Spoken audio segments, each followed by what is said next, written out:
الحمد لله نحمده ونستعينه ونستغفره ونؤمن به ونتوكل عليه ونعوذ بالله من شرور أنفسنا ومن سيئات أعمالنا من يهده الله فلا مضل له ومن يضلل فلا هادي له ونشهد أن لا إله إلا الله وحده لا شريك له ونشهد أن سيدنا وحبيبنا وشفيعنا ومولانا محمدا عبده ورسوله صلى الله تعالى عليه وعلى آله وأصحابه وبارك وسلم تسليما كثيرا أما بعد فأعوذ بالله من الشيطان الرجيم بسم الله الرحمن الرحيم قلنا اهبطوا منها جميعا فإما يأتينكم مني هدى فمن تبع هداي فلا خوف عليهم ولا هم يحزنون صدقت يا ربنا ويا رب العالمين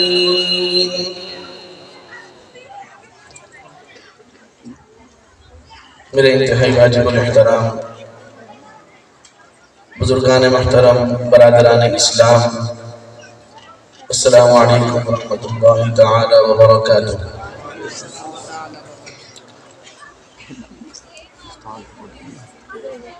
آپ حضرات کو بات آسانی سے سمجھ میں آ رہی ہے؟ اس کا شور تو نہیں ہے اسپیکر کا زیادہ؟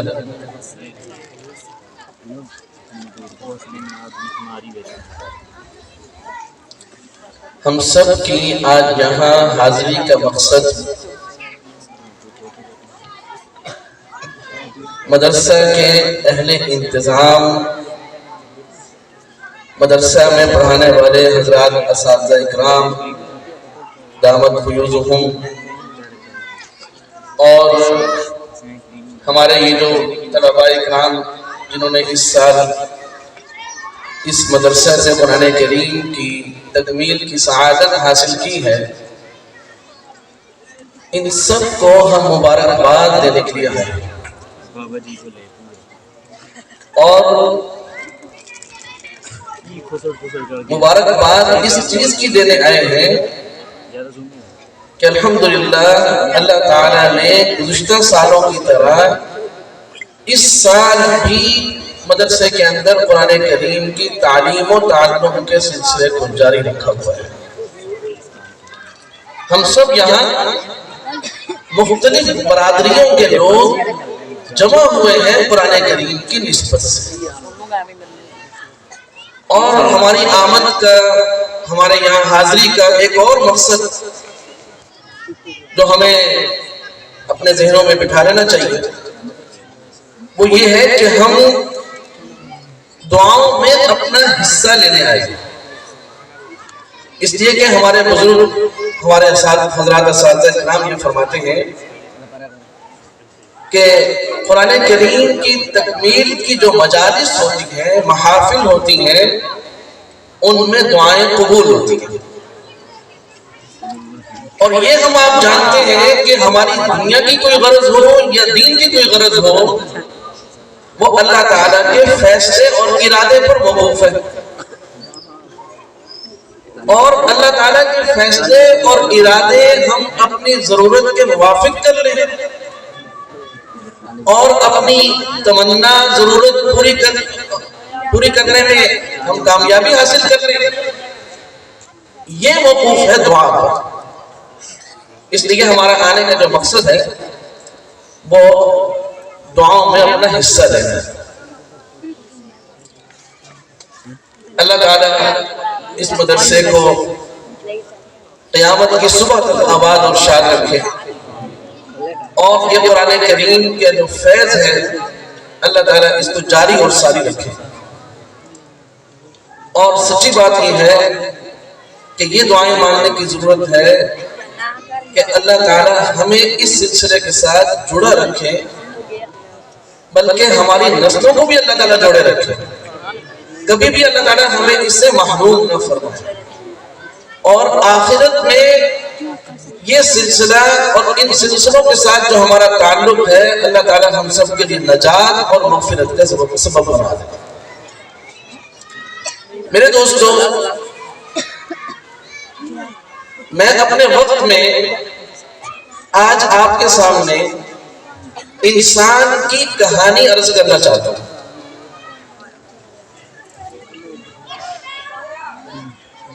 اگر آج آپ سائنسی نقطہ نظر سے پڑھیں کہ انسان کیسے پیدا ہوا، تو سائنسی نقطہ نظر یہ ہے آج کا کہ جی انسان از خود پیدا ہوا، اور یہ پہلے انسان نہیں تھا بلکہ یہ پہلے بندر تھا، اور بندر سے ترقی کر کے یہ انسان بنا ہے. یہ آج کی سائنس بتا رہی ہے کہ انسان پہلے جانور تھا اور اس کا کوئی خالق مالک نہیں ہے، بلکہ یہ خود پیدا ہوا اور بندر کی شکل میں آیا، پھر بندر کی شکل سے انسان بنا. اور یہ اگلی کہانی یہ بتاتے ہیں کہ یہ انسان اپنی موت خود یا کسی کے ہاتھوں مر جائے گا یا کسی بیماری میں مر جائے گا اور ہمیشہ کے لیے فنا ہو جائے گا، ختم ہو جائے گا. بس سائنس نے ہماری کہانی یہی بیان کی ہے. اور یہ جو بات میں آپ سے عرض کر رہا ہوں، میں آپ سب کی توجہ چاہتا ہوں، میری طرف دیکھیے. یہ جو بات میں نے آپ سے کی ہے کہ انسان کی کہانی سائنسی نقطہ نظر سے یہ ہے. آج اس نظریے، اس سوچ اور اس کہانی پر یقین رکھنے والے وہ دنیا کے آپ یہ سمجھ لیں کہ تقریباً 60% 70% لوگ وہ یہی سمجھ رہے ہیں، وہ یہی سمجھ رہے ہیں. اب آپ سمجھیں کہ اگر اس کہانی کو مان لیا جائے، اس کا مطلب تو یہ ہوا کہ انسان اشرف المخلوقات نہیں ہے. اللہ تعالیٰ اس کا تعارف جو کرواتے ہیں وہ اس کا تعارف نہیں ہے، اور یہ ایک حیوان ہی ہے، بس ترقی یافتہ حیوان ہے. یہ جانور ہی ہے، بس یہ ایک ترقی یافتہ جانور ہے، اور اس کا مستقبل یہ دنیا میں کچھ بھی کرتا رہے، حرام کرے، حرام کھائے، حرام کمائے، گناہ کرے، نیکی کرے، ان کے نزدیک یہ ساری کی ساری باتیں فضول ہیں. اس لیے کہ ان کے نزدیک انسان کے لیے آخرت کا یہ اللہ تعالیٰ کے سامنے اپنے نامہ اعمال کے پیش ہونے کا، اپنے نامہ اعمال کے مطابق حساب کتاب کا، جزا سزا کا، اعمال کے صحیح غلط ہونے کا، عقائد کے صحیح غلط ہونے کا، اخلاق کے اچھا برا ہونے کا، اور اعمال کے وزن ہونے نہ ہونے کا، وہ کہتے ہیں یہ سب چیزیں بیکار ہیں. میرے دوستوں، اب آتے ہیں ہم اللہ رب العزت کے ارشادات اور اس کی تعلیمات کی طرف کہ اللہ رب العزت نے انسان کا کیا تعارف کروایا. فرمایا کہ اس انسان کی ابتدا حضرت آدم علیہ السلام سے ہوئی ہے، اور آدم علیہ السلام کو اللہ تعالیٰ فرماتے ہیں کہ میں نے اپنے ہاتھوں سے بنایا ہے، اور اس میں میں نے اپنے حکم سے روح پھونکی ہے، اور پھر میں نے اس آدم کو جنت میں بسایا، اور پھر آدم جنت میں پریشان رہتے تھے اور ان کا جی نہیں لگتا تھا جنت جیسی جگہ میں، اللہ تعالیٰ نے ان کا جی لگانے کے لیے ہماری اماں حضرت حوا علیہ السلام کو اللہ تعالیٰ نے پیدا فرمایا، اور پھر بتایا کہ شیطان ان سے بھی پہلے موجود تھا، ملائکہ اس سے بھی پہلے موجود تھے۔ تو شیطان نے جو ہے وہ قرآن کریم نے تفصیل بتائی ہے، میرے پاس کیونکہ وقت محدود ہے میں اس تفصیل میں نہیں جانا چاہتا، صرف اتنا اس کا اشارہ دے رہا ہوں کہ شیطان نے حضرت حوا علیہ السلام کے ذریعے سے حضرت آدم علیہ السلام کو اس بات پر آمادہ کر دیا جس بات سے اللہ تعالیٰ نے منع فرمایا تھا کہ اے آدم تم اس جنت میں رہو اور تمہاری اہلیہ بھی تمہارے ساتھ اس جنت میں رہے گی، اور اس جنت کی تمام نعمتوں سے جیسے چاہو جہاں سے چاہو جتنا چاہو تم استفادہ کر سکتے ہو، فائدہ اٹھا سکتے ہو، نفع اٹھا سکتے ہو، لیکن یہ فلاں درخت ہے تم نے اس کے قریب نہیں جانا۔ اب شیطان نے اماں جان کے ذریعے سے ابا جان کو ورغلایا، پھسلایا، چنانچہ آدم علیہ السلام وہ ایک نیک ارادے سے، اس لیے کہ شیطان نے یہ سبب پڑھایا تھا کہ اگر تم اس درخت کا پھل کھا لو گے تو ہمیشہ کے لیے جنت میں رہو گے، اور اگر تم نے نہ کھایا تو تم ایک نہ ایک دن جنت سے نکال دیے جاؤ گے، جھوٹ بولا۔ اب اس نیک ارادے سے کہ میں ہمیشہ جنت میں رہنا چاہتا ہوں، اللہ کے قریب رہنا چاہتا ہوں، انہوں نے اس درخت کا پھل کھا لیا۔ اللہ رب العزت نے ان کو ارشاد فرمایا کہ اے آدم ہم نے تو آپ کو اس بات سے منع کیا تھا، آپ نے ایسا کیوں کیا؟ چنانچہ فوراً اپنی اس بات پر، اگرچہ انہوں نے کوئی ایسی غلطی نہیں کی جس کو شریعت کی تعریف میں، شریعت کی اصطلاح میں اس کو ہم گناہ کہہ سکیں، اس لیے کہ انبیاء علیہ السلام معصوم ہوتے ہیں، انہوں نے کوئی غلطی نہیں کی، اس لیے کہ غلطی اس کو کہتے ہیں کہ جو برائی کے ارادے سے کی جائے، انہوں نے کسی برائی کا ارادہ نہیں کیا، انہوں نے نیکی کا ارادہ کیا۔ اللہ سے دور ہونے کا ارادہ یہ گناہ ہے، اور اللہ کے قریب ہونے کے ارادے سے جو کام کیا جائے وہ نیکی ہوتی ہے، اس لیے انہوں نے کوئی ایسا کام تو نہیں کیا۔ لیکن میرے دوستوں، اللہ رب العزت نے حضرت آدم علیہ السلام کو جب اس بات پر ناراضگی کا اظہار فرمایا تو آدم علیہ السلام نے جو رویہ اختیار کیا، آج وہی چیز میرے اور آپ کے لیے سبب۔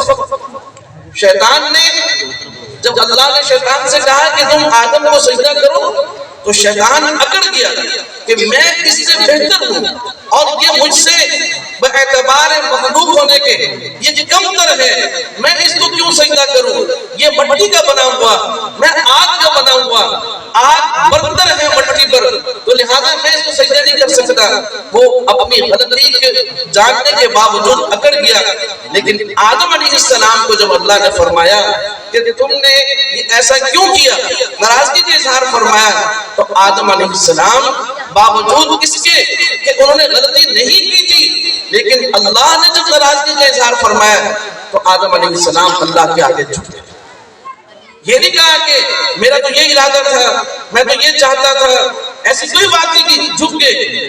آج یہی خصوصیت جس انسان کے اندر ہو تو وہ واقعی میں انسان ہے کہ وہ کوئی اللہ کے حکم کی خلاف ورزی کرے، اللہ کے کسی حکم کو توڑے، بلکہ ہمارے حضرات فرماتے ہیں اللہ کے کسی منشا کو توڑے، تو اس انسان کو چاہیے کہ اپنے ابا جان حضرت آدم علیہ السلام کی طرح اللہ کے آگے جھک جائے، اپنے گناہ کی تعبیریں نہ رکھے، اور شیطان کی طرح اللہ کے آگے اکڑے نہیں۔ اللہ کو گناہ کرنے والا ناپسند نہیں، اللہ تعالیٰ کو گناہ پر اکڑنے والا ناپسند ہے۔ اللہ تو گناہگاروں سے زیادہ پیار فرماتے ہیں۔ بہت سارے لوگ ہمارے معاشرے میں یہ بات کہہ دیتے ہیں کہ جی صاحب ہم تو گناہگار ہیں، ہم کیسے دعا کریں؟ آپ نیک ہیں، آپ دعا کریں۔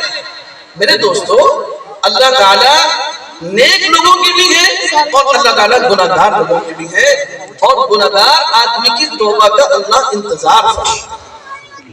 اس کے لیے اللہ رب العزت اپنے دروازے کھولے رکھے، بشرطے کہ کوئی اللہ کے دروازے پر جانے کا ارادہ تو کرے۔ وہ تو اپنا دروازہ بند ہی نہیں کرتا، دن اور رات وہ اپنے انسان کی توبہ کا منتظر ہے۔ بہرحال مضمون دوسری طرف نہ چلا جائے، تو بات یہ عرض کر رہا تھا کہ حضرت آدم علیہ السلام کو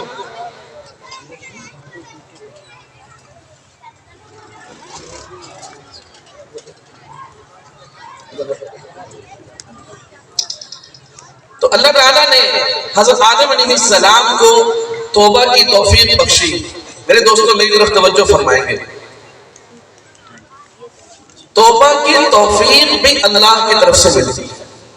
آدم علیہ السلام کو اللہ تعالیٰ نے توبہ کی توفیق بخشی، انہوں نے اللہ تعالیٰ سے گڑ گڑا کر توبہ کی، اللہ تعالیٰ نے توبہ تو قبول فرما لی، لیکن فرمایا آدم اب تمہاری اہلیہ کا اور اس شیطان کا اب تمہارا ٹھکانہ یہ جنت نہیں ہے، بلکہ اب تمہارے لیے میرا فیصلہ یہ ہے کہ تم تینوں جو ہے زمین پر چلے جاؤ۔ اب تمہارا مستقر، تمہارا ٹھکانہ ایک مقررہ وقت تک، قیامت کی صبح تک تمہارا ٹھکانہ وہ دنیا ہوگی، اور وہاں پر تمہاری آپس میں جنگ چلتی رہے گی۔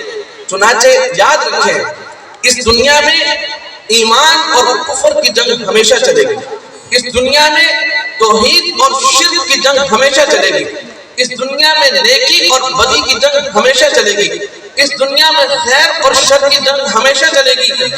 جو اپنی زندگی میں نیکی کے ساتھ کھڑا رہا، نیکی پر قائم رہا، ایمان پر قائم رہا اور خیر پر قائم رہا، وہ اللہ تعالیٰ کے ہاں جب واپس جائے گا انعام میں اللہ تعالیٰ اس کو جنت عطا فرمائیں گے۔ اور جو اپنی زندگی میں کفر کے ساتھ کھڑا رہا، شرک کے ساتھ کھڑا رہا، گناہوں کے ساتھ کھڑا رہا، فسق اور فجور کے ساتھ کھڑا رہا، تو اللہ تعالیٰ قیامت کے دن بطور سزا کے اللہ تعالیٰ، وہ تو بڑا کریم ہے، جس کو چاہے بشرطے کہ ایمان ہو، بشرطے کہ توحید ہو، عقائد درست ہو، وہ چاہے تو معاف کر سکتا ہے گناہگاروں کو، فاسقوں کو، فاجروں کو، لیکن اللہ تعالیٰ کا قانون، ضابطہ، فیصلہ جو قرآن کریم میں سنایا گیا وہ بظاہر یہی سنایا گیا کہ اللہ رب العزت سزا کے طور پر جہنم میں بھیجیں گے اور بعد میں اپنے وقت پر اللہ تعالیٰ کو جنت میں بھیجیں گے۔ یہ بات کہ اللہ تعالیٰ نے انسان کو جنت میں پیدا کیا اور اس دنیا میں بسایا۔ آپ کی توجہ چاہتا ہوں، آپ کی توجہ نہیں ہوگی میں بات نہیں کر پاؤں گا۔ میرے دوستو، یہ اللہ نے انسان کا تعارف کروایا، بتایا کیا؟ بتایا یہ کہ انسان اس زمین کی مخلوق نہیں ہے۔ کیا بولا میں نے؟ کہ انسان اس زمین کی مخلوق نہیں ہے بلکہ یہ جنت کی مخلوق ہے۔ آپ یوں تعبیر کر سکتے ہیں کہ انسان اس جہان کی مخلوق نہیں ہے بلکہ یہ جنت جیسے اعلیٰ جہان کی مخلوق ہے۔ تو اسی لیے آج آپ دیکھیں، میں چند سوال آپ سے کروں گا، آپ خود کہیں گے کہ بھائی آپ نے صحیح بات کی ہے۔ دیکھو، انسان جس ملک کا ہو وہ اسی موسم کو اچھا سمجھتا ہے اور وہیں کی غذاؤں کو اچھا سمجھتا ہے، وہیں کے ماحول کو اچھا سمجھتا ہے۔ ہر آدمی کو اپنا وطن، اپنا مقام، اپنا ملک، اپنا شہر، وہ اس کی طبیعت اس کے ساتھ موافقت کرتی ہے، اس کا مزاج اس کے ساتھ موافقت کرتا ہے، وہ اس کو پسند کرتا ہے۔ ایسے ہی میرے دوستو، انسان کے اندر بعض خواہشات ایسی ہیں، اس کو پتہ ہے کہ میری یہ خواہش کبھی پوری نہیں ہو سکتی، لیکن اس کے باوجود وہ ان کی خواہش رکھتا ہے، اس کی کوشش کرتا ہے، اس کے لیے وسائل اختیار کرتا ہے، پیسہ خرچ کرتا ہے، تگو کرتا ہے، محنت کرتا ہے، لیکن پھر بھی اس کی وہ خواہشات پوری نہیں ہو سکتی۔ ان خواہشات کا ہونا، انسان کے دل میں ان خواہشات کی تکمیل کے لیے کوشش کرنا، ان آرزوؤں کی تکمیل کے لیے کوشش کرنا، یہ دلیل ہے اس بات کی کہ یہ انسان اس جہان کا نہیں ہے بلکہ اس کا جہان ہے، اس کی جو اصل جگہ ہے، اس کی جو اصل رہائش گاہ ہے وہ جنت ہے۔ اس میں سے ایک بات آپ بتائیے، ہر آدمی کی یہ خواہش ہے کہ نہیں کہ میں جو چاہوں کھاؤں اور وہ مجھے ہضم بھی ہو جائے؟ ہر آدمی کی یہ خواہش ہے کہ نہیں؟ لیکن آپ بتائیں کیا ایسا ہوتا ہے کہ ہر آدمی جو چاہے کھائے اور وہ اس کو موافق بھی آ جائے، کسی بھی چیز سے کسی بھی انسان کو کوئی تکلیف نہ ہو؟ ایسا ہو سکتا ہے؟ ایسا صرف جنت میں ہوگا، یہاں صرف انسان کی خواہش ہے، کبھی یہ پوری نہیں ہو سکتی۔ بہت ساری چیزیں انسان کو موافق ہوتی ہیں اور بہت ساری چیزیں انسان کی طبیعت کے مخالف ہوتی ہیں، بہت ساری چیزیں اس کو فائدہ دیتی ہیں اور بہت ساری چیزیں اس کو نقصان دیتی ہیں۔ اسی طرح دوسری بات ہے، توجہ چاہتا ہوں، ہر آدمی یہ چاہتا ہے کہ مجھے کبھی موت نہ آئے، مجھے کبھی موت نہ آئے، ہر آدمی کی یہ خواہش ہے۔ لیکن موت آنی ہے تو موت نہ آنے کی خواہش یہ دلیل ہے کہ یہ آدمی یہاں کا نہیں ہے، اس لیے کہ یہ چیز صرف جنت میں ہونی ہے، یا اگر ہم جنت میں ہی رہتے اللہ کے فیصلے کے مطابق تو کبھی موت نہ آتی۔ ایسے ہی ہر آدمی یہ چاہتا ہے کہ میں کبھی بیمار نہ پڑوں، لیکن ہر آدمی اپنی زندگی میں، بلکہ آج جس دور سے ہم گزر رہے ہیں، ہمارے حضرات مفسرین نے تو یہ بھی لکھا ہے کہ کسی بھی زمانے میں کوئی آدمی مکمل پرفیکٹ نہیں ہوتا، صحت مند نہیں ہوتا، کوئی نہ کوئی بات اللہ تعالیٰ اس کے ساتھ جوڑ دیتے ہیں۔ اور آج کے زمانے میں تو ایک آدھ نہیں بلکہ کئی ساری چیزیں لگی ہوتی ہیں۔ یہ تو زمانہ ہی ایسا ہے کہ ہر آدمی میڈیکل اسٹور اپنی جیب میں لیے پھر رہا ہے۔ ہر آدمی کو پتا ہے کہ میں نے کھانے سے پہلے کیا کھانا ہے، کھانے کے بعد کیا کھانا ہے۔ اللہ تعالیٰ معاف فرمائے، غذا کے ساتھ دوا اب یہ تقریباً ہر گھر میں ہر فرد کا جز بنتا جا رہا ہے۔ اب چاہتا کیا ہے کہ میں کبھی بیمار نہ پڑوں۔ اب کبھی بیمار نہ پڑنے کا جو انسان کا یہ خیال ہے، یہ تمنا ہے، آرزو ہے، فرمایا یہ صرف جنت میں پوری ہو سکتی ہے، دنیا میں پوری نہیں ہو سکتی۔ ایسے ہی ہم میں سے ہر آدمی یہ چاہتا ہے، دوستو میری بات میں توجہ کیجیے گا، ہر آدمی یہ چاہتا ہے کہ جو میں چاہوں وہ ہو جائے، جو میں چاہوں۔ اور اسی لیے آج آدمی پریشان ہے۔ آج ہم کیوں پریشان ہیں؟ ہم پریشان اس لیے کہ جو میں چاہ رہا ہوں وہ نہیں ہو رہا، ورنہ اتنے مسائل نہیں ہیں ہمارے۔ ہمارے والد صاحب رحمہ اللہ فرمایا کرتے تھے آدمی ہمیشہ ٹینشن اپنی خواہش کے پیچھے پیچھے لاتا ہے۔ ایک آدمی نے بیٹھے بیٹھے اپنے دل میں یہ بات اٹھا لی کہ میرا مکان 5 مرلے کا ہے، یہ 1 کنال کا ہونا چاہیے۔ اب پتہ نہیں وہ ہوگا یا نہیں ہوگا، وہ تو بعد کی بات ہے، لیکن 5 مرلے مکان کا جو سکون تھا وہ ختم ہو گیا۔ ٹینشن بھی شروع ہو گئی کہ 1 کنال کا کیسے کرنا ہے۔ ایک آدمی کے پاس چھوٹی گاڑی ہے، اس نے بیٹھے بیٹھے یہ دماغ میں بات اٹھا لی کہ میرے پاس بڑی گاڑی ہونی چاہیے۔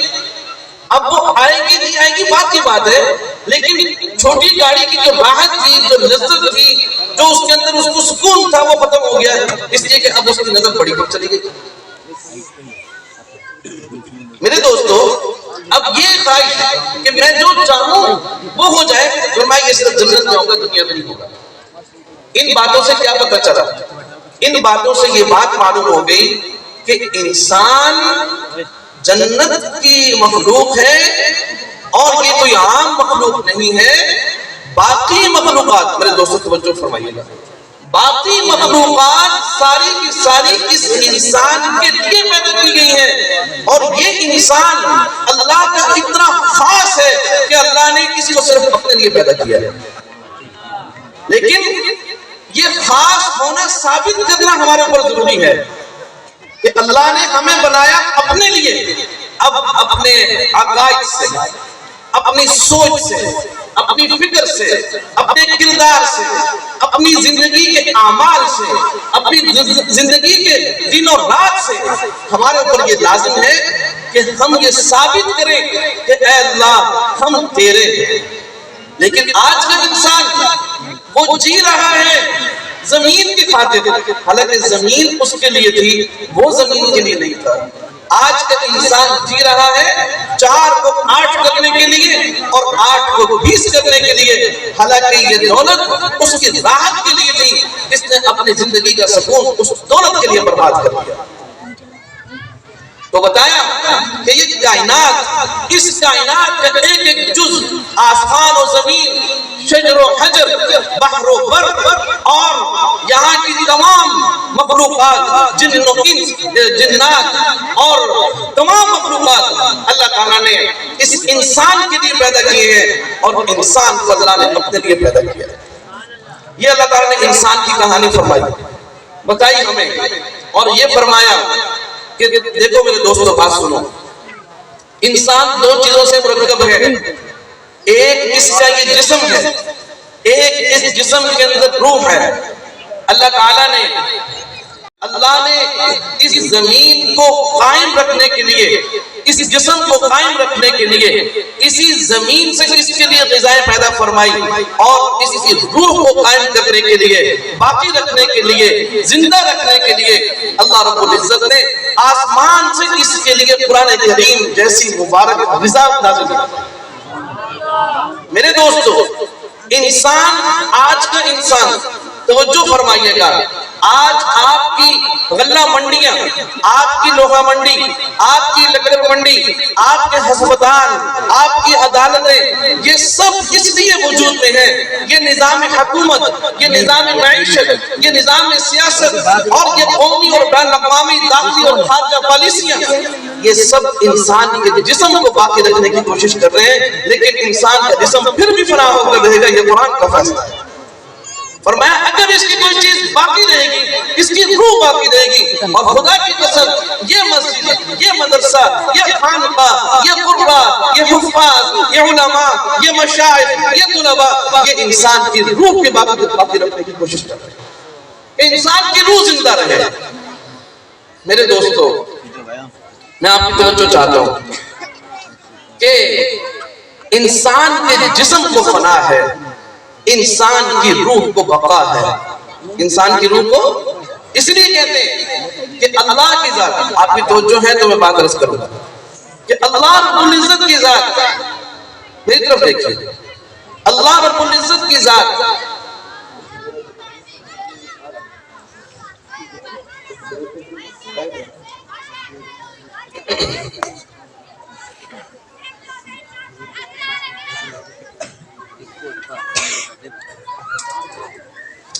جی عرض یہ کر رہا تھا کہ اللہ تعالیٰ کی ذات وہ ازلی بھی ہے اور ابدی بھی ہے، ہمیشہ سے ہے اور ہمیشہ رہے گی۔ یہ انسان اللہ تعالیٰ کے ساتھ ایک جانب سے نسبت رکھتا ہے، ایک طرف سے نسبت رکھتا ہے۔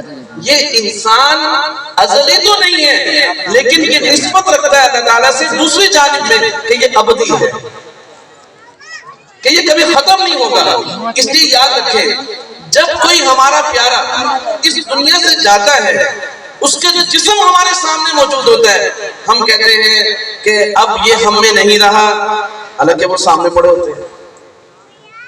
معلوم ہوا کہ انسان کا اصل اس کا یہ جسم نہیں ہے، انسان کا اصل اس کی یہ روح ہے، لیکن ہم ایک لفظ اور بولتے ہیں کہ یہ آدمی انتقال کر گیا۔ بھئی انتقال کا مطلب ہوتا ہے ایک جگہ سے دوسری جگہ منتقل ہونا، ایک جگہ سے دوسری جگہ شفٹ ہونا۔ انتقال کر گیا کیا مطلب؟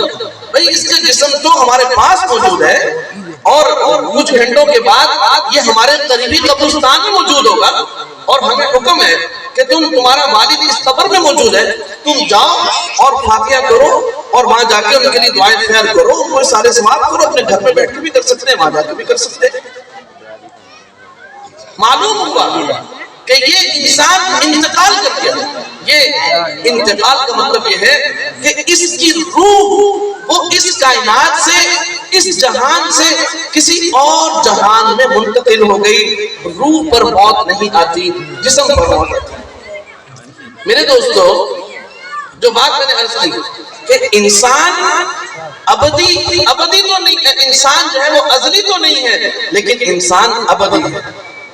میرے دوستو، اللہ تعالیٰ نے اس انسان کو دنیا میں بھیجا، اب بھیجنے کے بعد توجہ فرمائیے گا، بھیجنے کے بعد اصل تو یہ تھا کہ تمہاری اور شیطان کی ایک جنگ چلے گی، اس جنگ میں تم نے شیطان کو شکست دے کر جو کہ میرا مقابل بن کر کھڑا ہو گیا ہے، اور ایک طرف میں ہوں رحمان اور ایک طرف میرا مقابل شیطان ہے، اس جنگ میں تم نے اس کو شکست دینی ہے، اس کو ہرانا ہے، اور اس کو ہرا کر تم نے میری طرف آنا ہے۔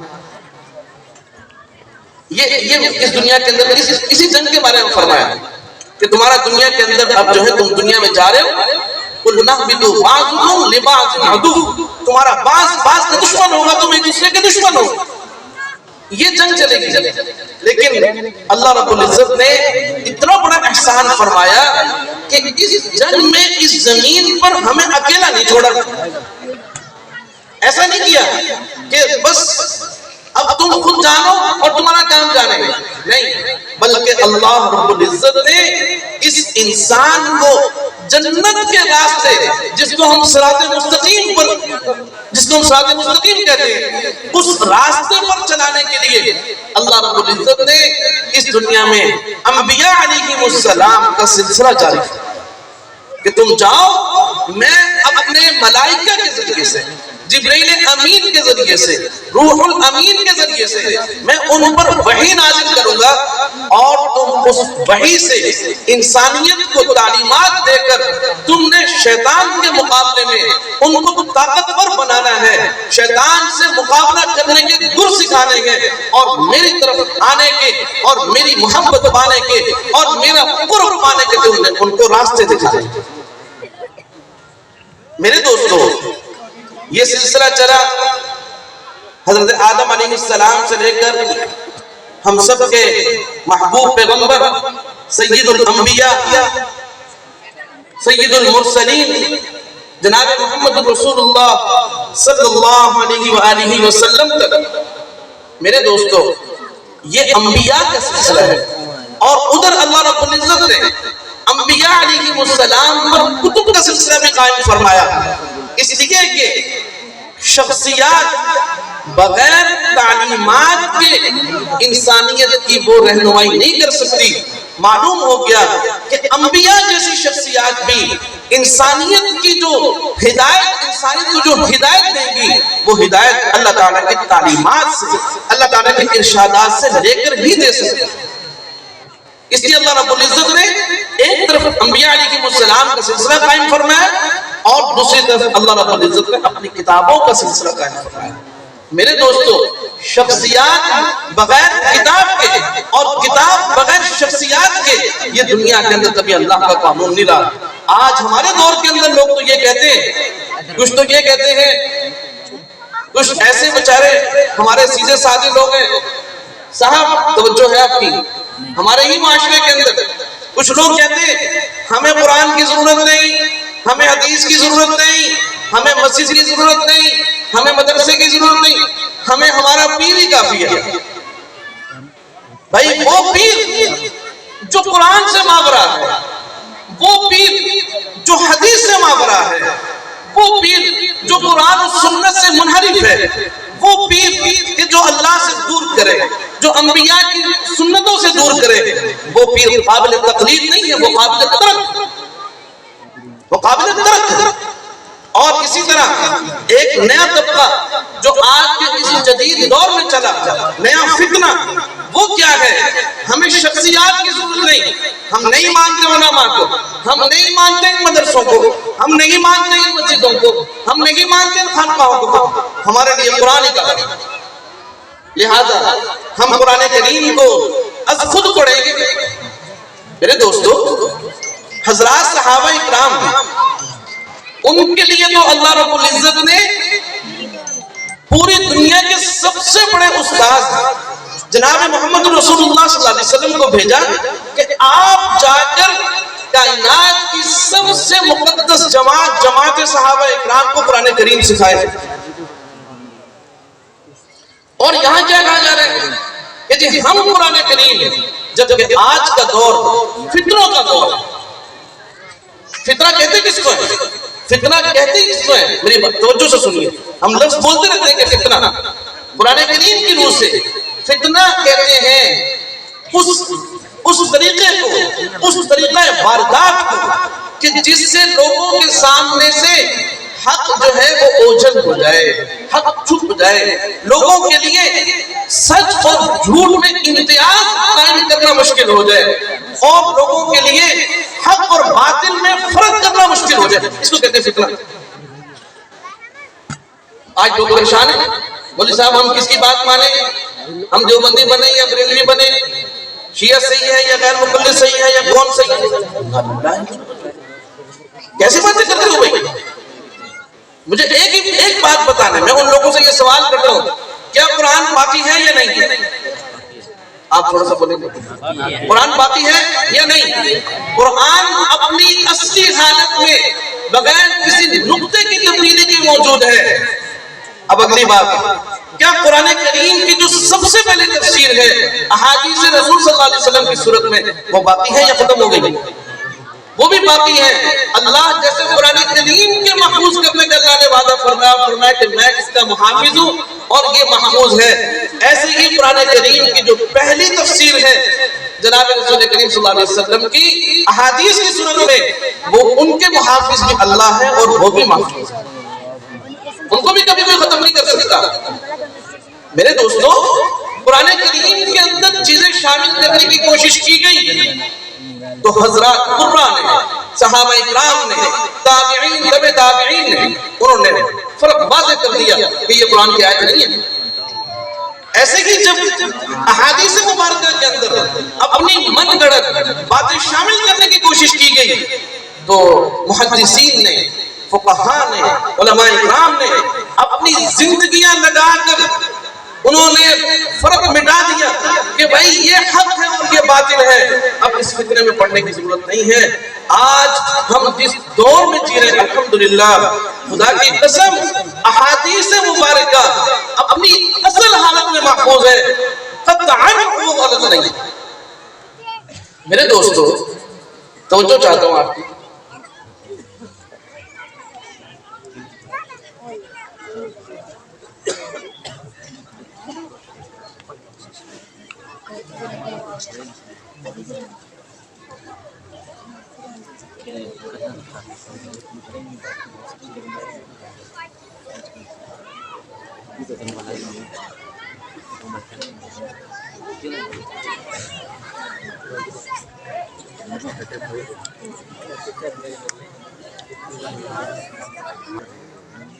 جن حضرات کے انشاءاللہ بیانات ہونے ہیں، تشریف سب ہمارے حضرات اساتذہ اکرام تشریف لے آئے ہیں، میں اپنی بات سمیٹتا ہوں، تھوڑی سی توجہ دیجیے گا۔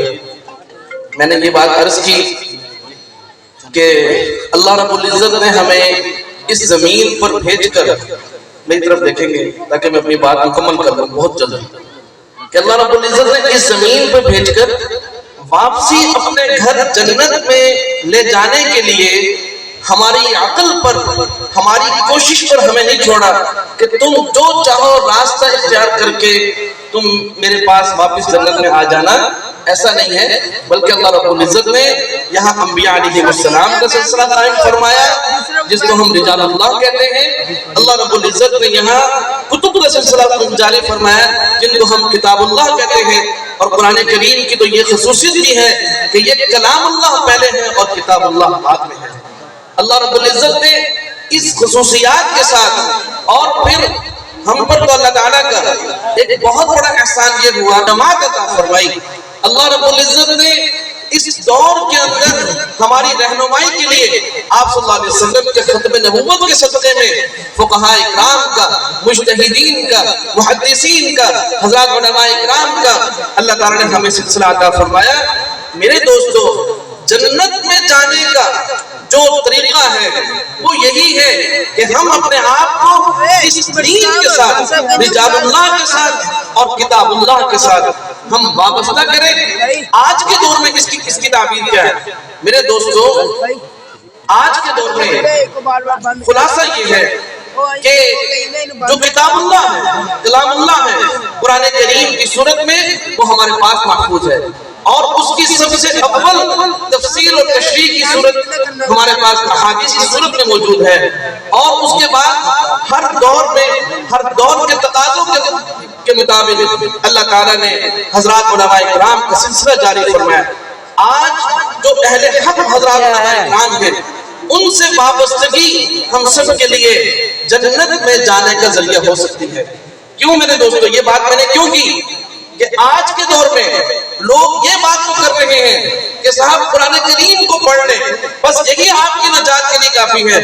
کوئی کہتا ہے نحنو اہل القرآن کہ ہم قرآن والے ہیں، بس ہمیں قرآن ہی کافی ہے. اور ایک فرقہ اٹھا وہ کہتا ہے نہیں ہم اہل حدیث ہیں، ہم حدیث پر عمل کریں گے. میرے دوستو یہ بات، یہ جو اس نتیجے پر جو لوگ آ کر کھڑے ہوئے وہ کھڑے ہی اس لیے ہوئے. دیکھو ایک کے پاس قرآن کریم جیسی نعمت ہے، دوسرے کے پاس احادیث رسول صلی اللہ علیہ وسلم جیسی نعمت ہے، لیکن وہ محروم ہوئے اس لیے کہ انہوں نے اللہ تعالیٰ کا جو سلسلہ تھا کتاب اللہ والا اس کو تو اپنا لیا، لیکن اللہ تعالیٰ کا جو سلسلہ تھا رجال اللہ والا حضرات علماء حق کا اس کو چھوڑا. اس وجہ سے آج وہ اس گمراہی کے فطرے میں، اس گمراہی کے اوپر کھڑے ہوئے ہیں اور اس فطرے میں مبتلا ہے.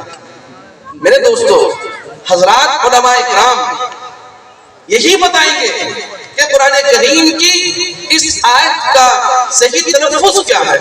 حضرات قرآ اور حفاظ بتائیں گے کہ قرآن کریم کی اس آیت کا تلفظ کیسے ہوگا، اس کے مخارج کیسے ادا ہوں گے. اور حضرات علماء کرام ہمیں بتائیں گے کہ اس کا درست معنی کیسے ہوگا، اس کا درست مطلب کیا ہوگا، اس میں سے کون کون سے احکامات نکلیں گے. اور حضرات مفتیان اکرام، فقہاء اکرام وہ ہمیں بتائیں گے کہ جو مسائل نص سے ثابت ہیں ان پر عمل کرنا ہے، اور جو غیر منصوص ہے جو نص سے ثابت نہیں ہے، آج کے دور میں قرآن و حدیث کی روشنی میں ان مسائل کا حل کیا ہے یہ تبھی معلوم ہوگا کہ جب ہم رجال اللہ سے. میرے دوستو یہی ہدایت ہے. اللہ تعالیٰ نے فرمایا فمن تبع ہدایہ کہ جو ہدایت کی پیروی کرے گا فلا خوف علیہم ولا هم يحزنون. توجہ چاہتا ہوں، بس میں بات مکمل کر رہا ہوں. فرمایا کہ دوبارہ جنت میں کون آئے گا؟ قل اهبطوا منها جميعا، تم سب کے سب چلے جاؤ. فمن تبع ہدایہ جو ہدایت کی پیروی کرے گا وہ کہاں آئے گا؟ ایسی جگہ پر اللہ پاک اس کو لے کے آئیں گے فلا خوف علیہم ولا هم يحزنون کہ جہاں پر نہ کوئی خوف ہوگا اور نہ وہاں کوئی غم ہوگا. اور دیکھیں دنیا تو 90% غموم کا مجموعہ ہے. یہاں خوشیاں ڈھونڈنے پڑتی ہیں اور جو مصیبتیں ہیں پریشانیاں ہیں وہ ہر وقت سامنے کھڑی رہتی ہیں. فکریں ہر وقت انسان پر مسلط رہتی ہیں اور کچھ نہیں.